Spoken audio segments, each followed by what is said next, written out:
नमस्कार सहकारी मित्रांनो, माझ्या YouTube चॅनलला आपल्या सर्वांचे पुनश्च एकदा हार्दिक स्वागत आहे. आपण जर सरकारी कर्मचारी किंवा पेन्शनधारक किंवा कुठेही शासकीय सेवेत नोकरीला असा तर ही खास बातमी मी आपल्यासाठी घेऊन आलेलो आहे. पण तत्पूर्वी आपण आमच्या चॅनलवर नवीन असल्यास चॅनलला निश्चित सबस्क्राईब करा आणि बेल आयकॉनला प्रेस करून ऑल नोटिफिकेशन्स ऑन करा, जेणेकरून आपल्याला व्हिडिओचे सर्व नोटिफिकेशन्स हे सर्वात अगोदर हे प्राप्त होतील. 8व्या वेतन आयोगाच्या चर्चा या चालू असतानाच केंद्रीय कर्मचाऱ्यांसाठी एक अत्यंत आनंदाची बातमी आली. दळणवळण मंत्रालयाच्या टपाल विभागाने चिल्ड्रन एज्युकेशन अलाउन्स म्हणजेच बाल शिक्षण भत्ता आणि हॉस्टेल सबसिडीबाबत नवीन नियमावली जाहीर केली असून यामुळे कर्मचाऱ्यांना आता पूर्वीपेक्षा जास्त पैसे मिळणार आहेत.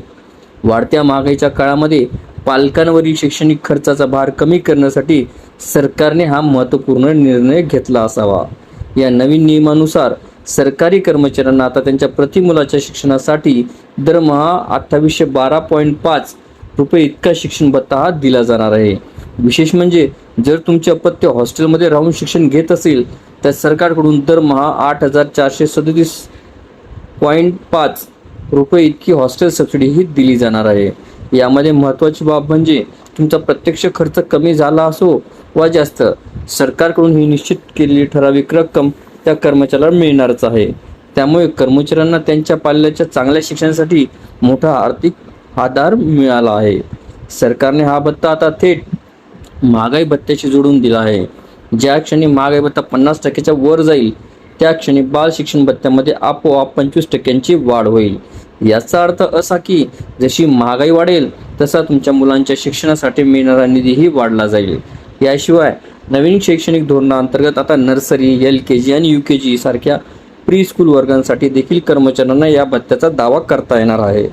जर नवीन शैक्षणिक धोरणांमुळे विद्यार्थ्याला एखादा वर्ग पुन्हा शिकावा लागला तर सरकार यामध्ये एकदा विशेष सवलत देखील देणार आहे.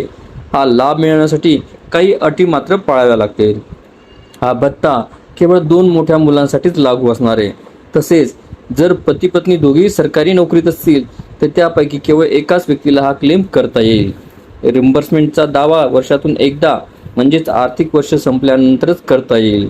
नवीन नियमामध्ये हे देखील स्पष्ट करण्यात आले की जर एखादा कर्मचारी सुट्टीवर असेल किंवा त्याचे निलंबन सुरू असेल तरीही त्याला आपल्या मुलांच्या शिक्षणासाठी हा भत्ता मिळत राहील. इतकंच नाही तर निवृत्ती किंवा बडतर्फीच्या परिस्थितीमध्ये देखील या शैक्षणिक वर्षाच्या अखेरपर्यंत हा लाभ त्या कर्मचाऱ्याला दिला जाणार आहे. यासाठी क्लेम करण्याची प्रक्रिया एकदम सोपी करण्यात आली आहे. त्यासाठी जास्त कागदपत्रांची सुद्धा आवश्यकता भासणार नाही. मुलाने मागील वर्षी त्या शाळेत शिक्षण घेतले याच्या पुष्टी करणारे शाळेच्या मुख्याध्यापकाचे एक प्रमाणपत्र यासाठी पुरेसे ठरणार आहे. मात्र हॉस्टेल सबसिडी मिळवण्यासाठी राहण्याचा आणि जेवणाचा खर्च नमूद केलेले प्रमाणपत्र सादर करणे कंपल्सरी आहे. सरकारच्या या निर्णयामुळे लाखो केंद्रीय कर्मचाऱ्यांना दिलासा मिळाला असून त्यांच्या मुलांच्या उच्च शिक्षणाची वाढ ही सुकर झाली आहे. आपल्याला व्हिडिओ आवडले असल्यास चॅनलला नक्कीच लाईक, शेअर आणि कॉमेंट्स करायला विसरू नका. तसेच चॅनलला ऑल नोटिफिकेशन्स ऑन करून सबस्क्राईब करा, जेणेकरून व्हिडिओचे सर्व नोटिफिकेशन्स हे आपल्याला सर्वप्रथम मिळतील. लवकरच आपण पुढच्या व्हिडिओमध्ये भेटूया. तोपर्यंत नमस्कार.